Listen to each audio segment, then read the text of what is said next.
இந்த நாடாளுமன்ற மக்களவை தேர்தலில் ராகுல் காந்தி கேரளாவில் வயநாடு தொகுதியில் களம் காணுகிறார். ஆனால் அவரை எதிர்த்து பாஜக இதுவரை வேட்பாளர் யாரையும் அறிவிக்கவில்லை. மௌனம் காக்கிறது. ஏன் இந்த குழப்பம் என்பதை நாம் அலசவிருக்கிறோம். ராகுல் காந்தியை பொறுத்த வரைக்கும் 2004ஆம் ஆண்டு, 2009ஆம் ஆண்டு, 2014ஆம் ஆண்டு இந்த 3 காலகட்டங்கள்லையும், அதாவது 3-5 ஆண்டுகளில் அமேத்தி தொகுதியின் எம்பியாக இருந்தார். அமேத்தி எங்கு இருக்கிறது? உத்தரப்பிரதேசத்தில் இருக்கிறது. அவருடைய கோட்டையாக இருந்தது. ஆனால் அவர் சென்ற தேர்தலில் 2 தொகுதியில் போட்டியிட்டார். அமேத்தி, இன்னொன்று வயநாடு. அமேத்தியில் தோல்வி அடைந்தார், வயநாட்டில் வெற்றி பெற்றார். அபார வெற்றி என்றுதான் சொல்ல வேண்டும். சரி, 2024 இந்த ஆண்டு நாடாளுமன்ற மக்களவை தேர்தலை பொறுத்த வரைக்கும் வேட்பாளர்கள் வயநாடு என்று பார்க்கும் பொழுது காங்கிரஸ் சார்பாக ராகுல் காந்தி, இந்திய கம்யூனிஸ்ட் சார்பாக ஆனி ராஜா. அதாவது ஆனி ராஜாவை பொறுத்தவரை அவருடைய கணவர் டி ராஜா நம்ம அனைவரும் அறிந்தவர், இந்திய கம்யூனிஸ்ட் கட்சியில் தமிழர். அவங்களுடைய மனைவி அங்கே களம் காணுகிறார் ராகுல் காந்தி எதிர்த்து. நீங்கள்லாம் கேட்கலாம், என்ன சார் இது கம்யூனிஸ்ட் காங்கிரஸ் கூட்டணியில் தான் இருக்காங்க, இந்தியா கூட்டணியில், அப்புறம் எப்படி இவர் எதிர்த்து அங்கே நிற்கிறாங்க அப்படின்னா, கேரளாவில் மட்டும் அப்படி கிடையாது. ஏன்னா காங்கிரஸ் கட்சிக்கு பிரதான போட்டியே கம்யூனிஸ்ட் கட்சி தான்.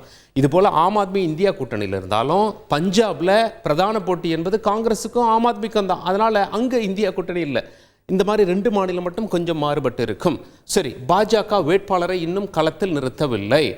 சென்ற தேர்தலில் வயநாடு தொகுதியில் யார் யார் எவ்வளவு வாக்கு சதவிகிதம் வாங்கியிருக்காங்கன்னு பார்ப்போம். ராகுல் காந்தி 65% வாக்குகளை வாங்கி அபார வெற்றி பெற்றிருக்கிறார். இந்திய கம்யூனிஸ்ட் கட்சியை சேர்ந்த சுனில் 25% வாங்கியிருக்கார். இந்த 2 கட்சிகளுமே சேர்ந்தே அங்கே 90% வாக்குகள் பாருங்கள். பாஜக கூட்டணி கட்சி வெறும் 7% தான். எஸ்டிபிஐ 1%க்கும் கீழ். ராகுல் காந்தியை சொல்ல போனால் 4,31,000 வாக்குகள் வித்தியாசத்தில் வெற்றி பெற்றிருப்பது குறிப்பிடத்தக்கது. இது ஒரு அபார வெற்றி. இதை எப்படி மாற்ற வேண்டும், எந்த வேட்பாளரை போட வேண்டும் என்று பாஜக யோசித்துக் கொண்டிருக்கிறது. 2019 நாடாளுமன்ற தேர்தலில் ஒட்டுமொத்த கேரளா என்று நாம் பார்த்தால் காங்கிரஸ் கூட்டணி 19 சீட் அங்கே ஜெயிச்சிருக்காங்க, கம்யூனிஸ்ட் கூட்டணி 1 சீட், பாஜக அங்கே 0. பாஜகவுக்கு கேரளா தொடர்ந்து சவாலான மாநிலமாக விளங்கி வருகிறது. தமிழகத்தை போல இம்முறை என்ன செய்யவிருக்கிறார்கள் என்பதை நாம் பார்க்க வேண்டியிருக்கும்.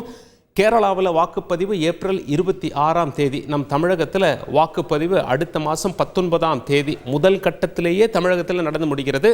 2ஆம் கட்டத்தில் கேரளாவில் நடைபெறுகிறது. சரி, அடுத்து நம்ம தமிழக செய்திக்கு வருவோம். வீரப்பனின் மகளை களத்தில் இறக்கிய நாம் தமிழர் கட்சி கிருஷ்ணகிரியில் போட்டி. அவங்க பெயர் தெரியுமா? வித்யா ராணி. அவங்க 33 வயசு. 4 ஆண்டுகளுக்கு முன்பு பாஜகவில் இணைந்தார். பிறகு இப்போ பாஜகவிலிருந்து விலகி நாம் தமிழர் கட்சியில் இணைந்துள்ளார். வித்யா ராணியை குறித்து ஒரு சுவாரஸ்ய தகவல் சொல்லணும் அப்படின்னா, இவருக்கு இந்த பெயர் கொடுத்ததே முன்னாள் டிஜிபி சைலேந்திர பாபு அவர்கள் தான். அப்போது குழந்தை காப்பகத்தில் இருந்தாங்க. அந்த நேரத்தில் அதிகாரியாக இருந்தவர் திரு சைலேந்திர பாபு. அவரிடம் குழந்தையை கொண்டு போய் நீங்கள் தான் சார் பேர் வைக்கணும் அப்படின்னு சொல்லியிருக்காங்க.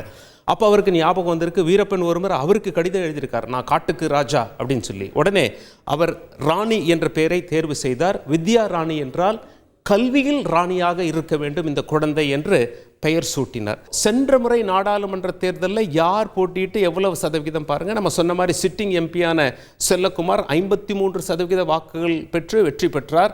அதிமுக சார்பாக KP முனுசாமி களம் கண்டார், 39% வாக்குகள். இப்போ பாஜகவும் அதிமுகவும் பிரிஞ்சு நிற்கிறதால இந்த 39% பிரியும் என்று எதிர்பார்க்கப்படுகிறது. நாம் தமிழர் அங்கே 2.4%, சுமார் 2% அப்படின்னு சொல்லி வச்சுக்கோங்க. மதுசூதனன் அவர்கள் இப்போ வீரப்பன் அவர்களுடைய மகளை களத்தில் இறக்கியதால் இந்த வாக்கு சதவிகிதம் கூடுமா? இந்த வாக்கு சதவிகிதம் காங்கிரஸ் திமுகவை வீழ்த்த எந்த அளவுக்கு இவர்களுக்கு கை கொடுக்க போகிறது என்பதையெல்லாம் நாம் பார்க்க வேண்டி இருக்கும். செய்திகளை உடனுக்குடன் தெரிந்து கொள்ள உடனே சப்ஸ்கிரைப் பண்ணுங்க.